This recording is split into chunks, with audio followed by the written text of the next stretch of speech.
Welcome to Bollywood spy. This is Roshni और आज हमारे साथ है सुपर डांसर की नन्ही सी और आप सभी की चहेती ईशा के पिताजी। Welcome to Bollywood spy. Thank you Roshni ji, thank you जी। तो सबसे पहले हमें ये बताइए, क्योंकि आप यहाँ नहीं रहते हैं, आप कनाडा में रहते हैं, आपको किस तरह से प्रोडक्शन वालों ने बुलाया, किस तरह से सरप्राइज प्लान हुआ और क्या ईशा जानती थी इस बारे में कि आपको बुलाया जा रहा है? जी। देखिए, इंडिया आने का और ईशा से मिलने का प्लान तो मैं काफी वक्त से कर रहा था, लेकिन आपको पता ही है कि कोविड की वजह से और लॉकडाउन, फिर फर्स्ट वेव, सेकेंड वेव, इतने सारे ट्रेवल रिस्ट्रिक्शंस, तो इन सब की वजह से मैं इंडिया आ ही नहीं पाया था। वरना मैं पिछले साल ही ईशा से मिलने जरूर आता। तो इस बार मैंने प्लान किया कि अब तो मुझे जाना ही है, क्योंकि मेरी बच्ची नाम रोशन कर रही है और सुपर डांसर में है, तो मेरा जाना डेफिनेटली बनता है। तो मैंने प्रोडक्शन वालों को कॉल करके पूछा था कि मैं आ रहा हूं और मुझे अलाउ कीजिए, क्योंकि जहाँ पे सारे बच्चे और जहाँ पे सुपर डांसर के सारे बच्चे और ईशा और मेरी वाइफ रुकी हुई हैं, वहां पे उस होटल में रुकने के लिए मुझे परमिशन तो लेनी पड़ेगी ना। तो मैंने परमिशन के लिए उनसे कांटेक्ट किया था, तो फिर उन्होंने कहा कि अगर आप आ रहे हैं तो थोड़ा सा इसको हम सरप्राइज प्लान करते हैं। आप ईशा को और प्रतिभा को मत बताइए, आई मीन ईशा और उनकी मम्मी को मत बताइए, और हम कुछ प्लान करते हैं। आप आइए, मुंबई आइए, और आपका जो भी क्वारंटाइन और जो भी कोविड प्रोटोकॉल्स हैं उनको सबको पूरा करने के बाद में आप डायरेक्ट शूटिंग जब हमारी होती है, जिस दिन शूटिंग होगी हम आपको इन्फॉर्म कर देंगे। आप डायरेक्ट लोकेशन पे आइए, वहां पे हम कुछ सरप्राइज प्लान करेंगे ईशा के लिए। तो वो हम देखना चाहते हैं कि ईशा का और उनकी मम्मी का जो नेचुरल रिएक्शन है वो हम देखना चाहते हैं। तो ईशा को और उनकी मम्मी को बिल्कुल भी पता नहीं था, वहां पे सेट पे जो भी आप लोगों ने देखा वो पूरा नेचुरल रिएक्शन था। तो क्योंकि आपने देखा होगा, नोटिस किया होगा, जजेस ने ईशा से पहले पूछा था कि आप ये खाना किन के साथ शेयर करेंगी, तो ईशा ने कहा सारे फ्रेंड्स के साथ और सबके साथ में। तो डेफिनेटली ईशा को बिल्कुल भी अंदाजा नहीं था। और वो पल कह सकते हैं कि मेरी जिंदगी के सबसे खूबसूरत पल में से एक था। अपनी बच्ची को 2 साल के बाद मिलना, 2 साल के बाद मैंने उनको गले लगाया, अपने सीने से लगाया, मैंने उनको प्यार किया। ये मेरे लिए one of the best moments था। तो जी। जी बिल्कुल। तो ऐसे में जब हम ये भी जानना चाहेंगे कि काफी एक लंबा समय भी हो गया रहेगा, तो उसके बाद जब आप स्टेज पे तो मिले ही, लेकिन उसके बाद जब ऑफ कैमरा आप गए मिले तो क्या कुछ बातें हुई, किस तरह से ये जो बॉन्ड है वो और क्रिएट हुआ? जी। ईशा से देखिए, ये जो 2 साल थे इनमें शायद ही ऐसा कोई दिन हुआ होगा जब मैंने वीडियो कॉल पे बात नहीं की होगी। मैं हमेशा ईशा से वीडियो कॉल पे बातें करता था, ईशा के साथ खेलता था, गेम खेलता था, उनको कहानियां सुनाता था। वो भी बड़े प्यार से मेरी कहानियां सुनती थी, कहती थी कि पापा मुझे अपने बचपन की कहानियां सुनाओ। तो मैं ईशा को हमेशा कहानियां सुनाता था, खेलता था। तो ईशा को एक्चुअली में कभी ऐसा फील हुआ ही नहीं होगा कि पापा मुझसे इतनी दूर है, क्योंकि मैं दूर होके भी दरअसल पास में ही था ईशा के, सिर्फ एक फोन कॉल की दूरी पे पर था ईशा से। तो वहां पे सेट पे जो कुछ भी हुआ आप सब लोगों ने देखा, मेरा और ईशा का। हम लोग 2 साल के बाद मिले, तो जो भी हुआ आप लोगों ने देखा। उसके बाद यहाँ पे आके ईशा को मैंने बहुत सारे गिफ्ट्स दिए, जो मैं कनाडा से लेके आया था। उनके लिए कुछ कपड़े लेके आया था, चॉकलेट्स लेके आया था। तो वो सारे मैंने दिए, ईशा बहुत खुश हुई। और फिर हम लोगों ने मुंबई की बारिश का मजा लिया, बाहर जाके नहीं ऑब्वियसली।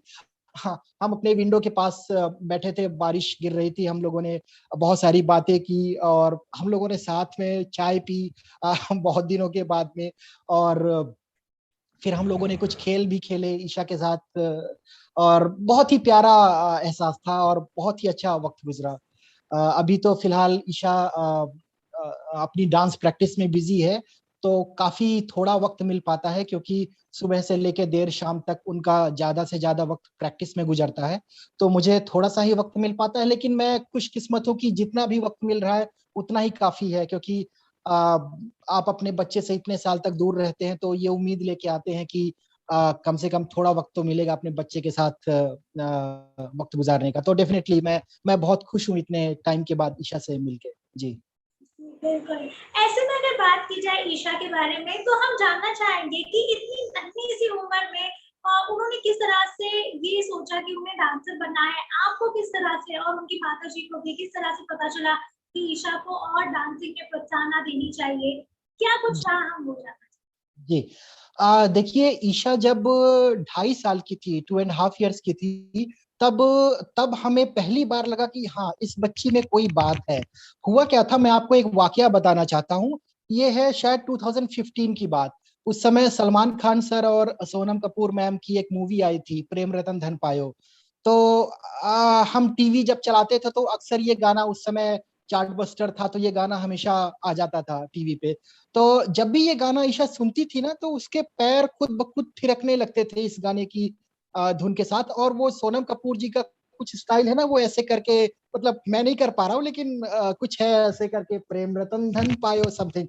तो ईशा जब ये गाना सुनती थी और सोनम कपूर जी को डांस करते हुए देखती थी, तो वो उनकी तरह कोशिश करती थी कि मैं भी उनकी तरह डांस करूं। और वो काफी हद तक उनके जैसा कर भी ले रही थी। तो हमें लगा ये कुछ तो बात है, मतलब इतनी छोटी सी बच्ची, 2.5 years की बच्ची है, और इतने अच्छे से कोशिश कर रही है, और उसकी कोशिश कामयाब भी होती लग रही है। तो हमने सोचा कि ईशा, कहते हैं ना कि बच्चों के लक्षण जो हैं वो बचपन में नजर आ जाते हैं कि वो आगे चल के क्या बनने वाले हैं। तो वो वही वक्त था जब हमें लगने लगा कि हाँ, ईशा का डांस में डेफिनेटली कुछ इंटरेस्ट है, और और वो आगे चल के अच्छा काम कर सकती है, अच्छा कुछ कर सकती है। एक और मैं बहुत इंटरेस्टिंग बात आपको बताता हूँ। ये बात है 2016 की। ईशा बुरी तरह से बीमार हो गई थी, उनको डेंगू हो गया था। तो हम लोगों ने हॉस्पिटल में एडमिट किया था ईशा को। और वहां पे 2-3 दिन तो थोड़े मुश्किल भरे थे, मतलब डेंगू में ऑब्वियसली इंसान कमजोर हो जाता है।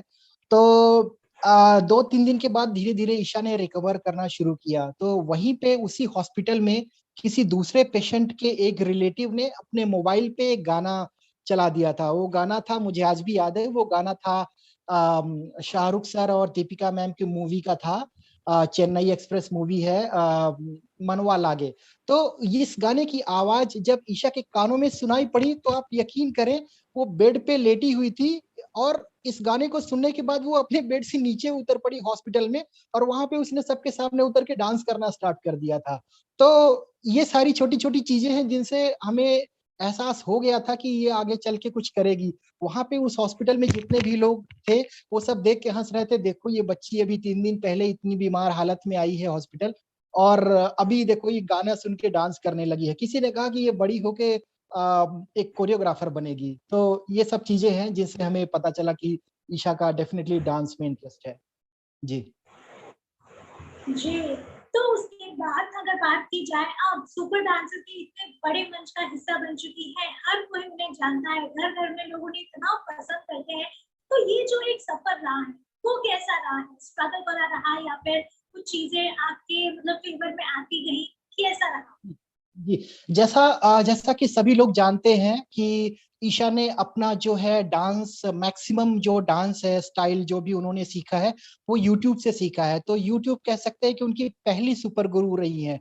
सुपर गुरु तो अभी फिलहाल सोनाली है, लेकिन सोनाली जी से पहले जो ईशा की पहली सुपर गुरु मैं कह सकता हूँ कि यूट्यूब है। यूट्यूब से ईशा ने बहुत कुछ सीखा। यूट्यूब में जो उनके फेवरेट कोरियोग्राफर्स रहे हैं, उनके डांस वीडियोस देखती थी, वो सीखती थी। मैंने ईशा के लिए एक लैपटॉप भी खरीद दिया था। तो वो उसमें यूट्यूब में अपना ज्यादा से ज्यादा टाइम स्पेंड करती थी, सीखती थी। इंस्टाग्राम अकाउंट जब बना, तो वहां से भी उन्होंने काफी कुछ सीखा। तो और टीवी पे देख देख के काफी कुछ सीखा। तो ये सारी चीजें हैं, इन सब से उन्होंने अपने आप को, अपनी स्किल्स को इम्प्रूव किया, काफी अपने अंदर इम्प्रूवमेंट हुई उनकी। और उसके बाद में फिर हमने ऑडिशन दिलवाया ईशा का सुपर डांसर में। और बाई गॉड ग्रेस और भगवान का शुक्रिया अदा करता हूं मैं कि ईशा का वहां पे सिलेक्शन हुआ। और ये निश्चित रूप से बहुत बड़े गर्व की बात है कि 8 साल की बच्ची जिसने इंटरनेट से और यूट्यूब से अपना डांस सीखा है, और वहां पे जाके वो दुनिया के सामने परफॉर्म कर रही है। इतने बड़े बड़े जजेस हैं, शिल्पा मैम, अनुराग सर, और गीता माँ, और इतने बड़े बड़े सेलिब्रिटीज आते हैं, गोविंदा सर है, कुमार सानू सर है, नीतू मैम आई थी, तो सबने ईशा की बहुत तारीफ की, एक्सप्रेशन क्वीन का टाइटल दिया। अनुराग दादा ने उनको मिनी गोविंदा कहा, शिल्पा मैम ने कई बार उनको सीढ़ी दी है, गीता माँ ने उनको कई बार सजदा दिया है।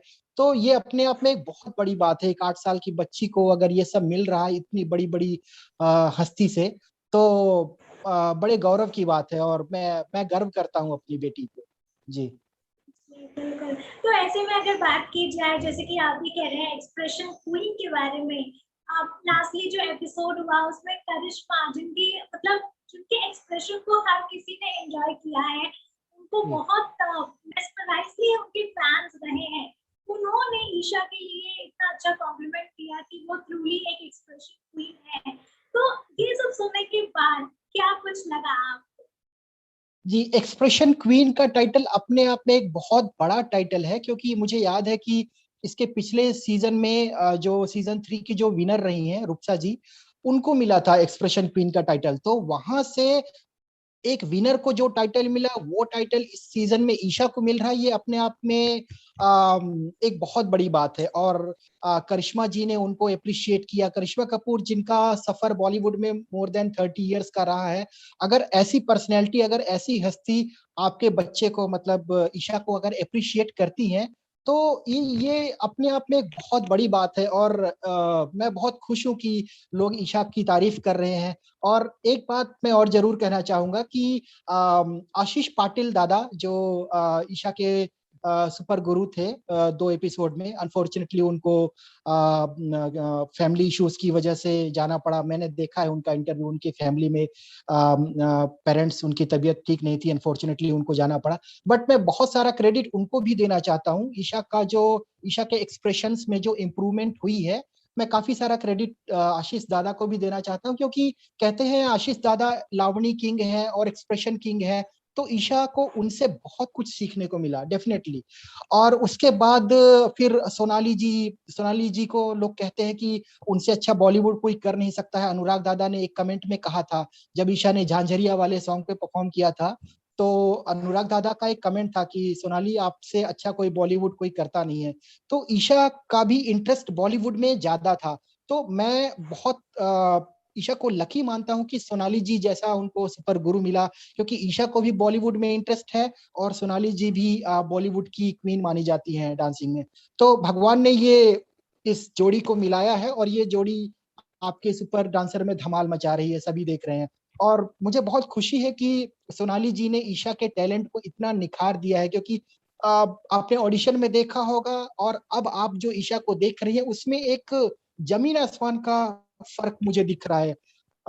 ईशा ने क्या परफॉर्म नहीं किया, ईशा ने ओडिसी किया, ईशा ने डिस्को परफॉर्म किया, ईशा ने जैज किया, ईशा ने बॉलीवुड किया, ईशा ने लावणी किया है। अभी लास्ट वाला जो एपिसोड हुआ है उसमें ईशा ने कौन सा था वो परफॉर्मेंस, सॉरी, लास्ट वाला सोना कितना सोना है, तो उसमें ईशा ने बेली किया है। तो आपने देखा है कि ईशा ने बहुत सारे डांस फॉर्म्स अटेम्प्ट किए हैं, और डेफिनेटली इसका सारा क्रेडिट मैं सोनाली जी को ही देता हूँ। कहते हैं ना, फर्श से अर्श पे पहुंचा देना, तो सोनाली जी ने ईशा को सचमुच में फर्श फर्श से अर्श पे पहुंचा दिया है। और एक सुपर गुरु होने का जो रोल है उन्होंने बखूबी निभाया है। तो मैं सोनाली जी को बॉलीवुड स्पाई के माध्यम से उनको सैल्यूट करना चाहता हूँ। बिल्कुल। तो ऐसे में कई सारी अलग-अलग जोड़ियाँ हम देख सकते हैं और सभी एक से बढ़कर एक है। अगर ईशा और उनके सुपर गुरु की जोड़ी को छोड़कर अगर बात की जाए, तो और कौन-सी जोड़ी है जो आपको पसंद है? जी, मुझे एक जोड़ी का नाम लेना बहुत मुश्किल होगा, क्योंकि सभी जोड़ियां बहुत प्यारी हैं और एक से बढ़ के एक है। ऐसे में एक जोड़ी को चुनना बहुत मुश्किल होगा, लेकिन फिर भी अगर आप कहेंगी तो मैं कहूंगा कि फ्लोरिना और तुषार मेरे दिल के बहुत करीब हैं। वो ये जोड़ी मुझे बहुत पसंद है। इनफैक्ट मैं कल शाम को जहाँ पे प्रैक्टिस करते हैं बच्चे, मैं वहां पे था, फिल्म सिटी में था, तो मुझे अवसर मिला, मुझे 5 मिनट मिला फ्लोरिना से बात करने का। वो बहुत क्यूट है, और जैसा हम देखते हैं टीवी स्क्रीन पे, जितनी क्यूट टीवी पे दिखती है, सच में रियल लाइफ में भी फ्लोरिना उतनी ही क्यूट है, बहुत मासूम है, बहुत इनोसेंट है। और मुझसे उनकी बात हुई 5 मिनट, मैंने बहुत सारी उनसे 5 मिनट के अंदर बहुत सारी बातें की, उनसे पूछा कि आपको कितना अच्छा लग रहा है, आपके फ्रेंड्स कौन कौन है। उन्होंने बहुत प्यार प्यार भरे तरीके से मुझसे बात की। तो फ्लोरिना मेरी फेवरेट है, और फ्लोरिना और तुषार की जोड़ी डेफिनेटली मेरी फेवरेट है जी। बात की जाए अगर फ्लोरिना की भी, तो उनकी फैन फॉलोइंग भी बहुत ज्यादा है, लोग उन्हें बहुत ज्यादा पसंद करते हैं। डेफिनेटली डेफिनेटली फ्लोरिना की फैन फॉलोइंग, मैं खुद हैरान हूँ कि इतनी फैन फॉलोइंग तो शायद किसी बॉलीवुड स्टार की या बॉलीवुड एक्ट्रेस की, बॉलीवुड सेलिब्रिटी की होगी या किसी क्रिकेटर की होगी। जितनी फैन फॉलोइंग फ्लोरिना जी की है, उतनी fan following I don't think कि, मतलब बहुत बड़ी बात है इतने बड़े फैन फॉलोइंग को इतनी जल्दी, मतलब फ्लोरिना की जो फैन फॉलोइंग है वो सच में बहुत ज्यादा है। और मैं देखता हूँ, लोगों के कमेंट्स पढ़ता हूँ, फ्लोरिना बहुत अच्छा कर रही है, वो हिप हॉप क्वीन है, बहुत क्यूट है, उसकी स्माइल बहुत क्यूट है, उसकी वॉइस बहुत क्यूट है। तो लोग फ्लोरिना की वॉइस, उनकी उनके डांस, उनकी स्माइल और उनके टैलेंट के दीवाने हैं, डेफिनेटली दीवाने हैं जी। Thank you so much for joining with us on Bollywood spy, बहुत ही अच्छा लगा आपसे बात। जी, मैं बॉलीवुड स्पाई की पूरी टीम को दिल से शुक्रिया अदा करता हूं कि उन्होंने मुझे ये अवसर दिया, ये मौका दिया आपके साथ बात करने का और अपनी बात को दर्शकों तक पहुंचाने का। शुक्रिया, थैंक यू।